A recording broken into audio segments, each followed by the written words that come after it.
قسم میرے صدقے دے وچ مینوں رب دی قسم میرے صدقے دے وچ تاج اصغر دے سارے سوارے گئے وہ خدا جس کا ممنون خود خدا ہے وہ فاطمہ ہے وہ فاطمہ ہے وہ پاک تسبیح بلانے والی وہ آگ کو ہے بجھانے والی بلند کعبہ سے جس کے بیٹوں کی کربلا ہے وہ فاطمہ ہے مینوں رب دی قسم میرے صدقے دے وچ تاج اصغر دے سارے سوارے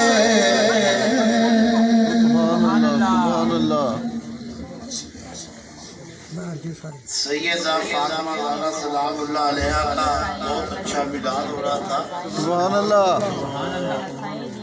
میں نے کہا کہ دو چیزیں بی بی پاک کی شان میں ایسی ہے جو روئے زمین میں اور کسی کو نہیں ملی نبی پاک صلی اللہ علیہ وسلم سے.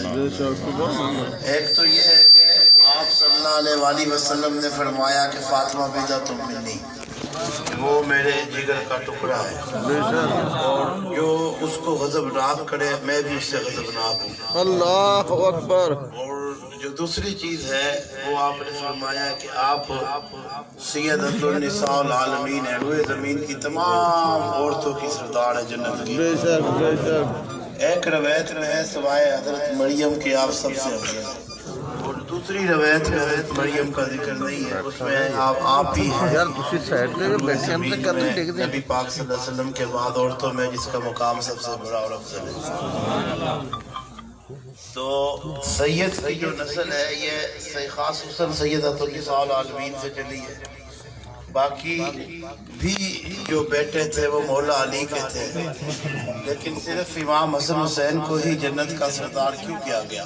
بے شک. کیوں کہا گیا کہ یہ جوانان جنت کے سردار ہیں؟ یہ حدیث 12 دفعہ بیان کی، کیونکہ سید ہونے کی جو مہر ہے وہ حضرت بی بی فاطمہ زہرا سلام اللہ علیہا اور رسول خدا کے پاس ہے. سبحان اللہ. باقی ولایت کی مہر مولا مشکل کشا کے پاس ہے، مولا علی کے پاس ہے.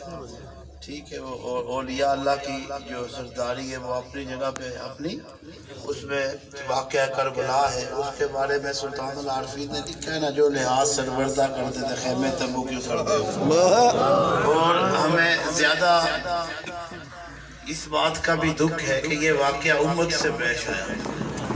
جو ان کا کلمہ پڑھنے والے تھے، ان کو ماننے والے تھے، اگر یہ کسی کافر کے ہاتھ پیش ہوا ہوتا تو چلو ہمارا کام کم ہو جاتا.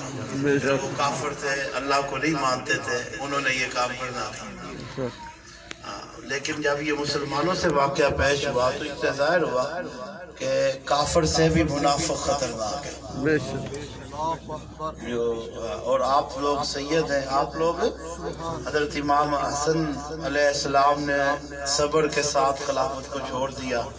سیدوں میں صبر تو ہوتا ہی ہے، بے شک. یہ ان کی سنت ہے، یہ ان کی سنت. 2 گروپوں میں انہوں نے صلح بھی کروائی، حالانکہ سب کو پتا ہے کہ اس لڑائی میں حق پہ مولا علی تھے.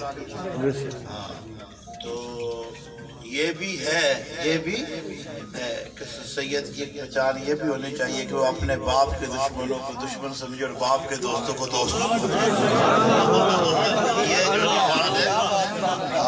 یہ بات ہے. باقی ہم کسی کے بارے میں کچھ نہیں کہتے.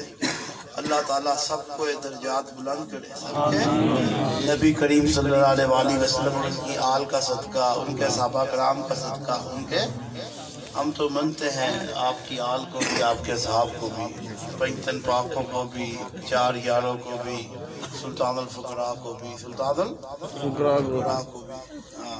مگر چونکہ یہ دور چل رہا ہے یزیدیت کا، تو اس میں یہی ہوتا ہے جو سچی بات کرتا ہے کسی کو پھانسی دے دو، کسی کو کچھ کر دو، کسی کو کچھ کر دو. یزیدیت کے دور میں اپنی بات پہ جو کھڑا رہے نا، سمجھو یہ بھی بہت بڑا ولی ہے. بے شک بے شک. باقی اللہ تعالیٰ آپ کو زندگی دے. آمین. صدقہ بی بی فاطمہ زہرا سلام اللہ علیہا اور آپ کی تمام آل کا اولاد کا آمین. اللہ نبی پاک صلی اللہ علیہ وسلم کے نقش قدم پہ چلے اور ان کے قدموں میں رکھے. آمین. ربنا ظلمنا انفسنا فإن لم تغفر لنا وترحمنا لنكونن من الخاسرین صلی اللہ علیہ خیر خلقہ سیدنا محمد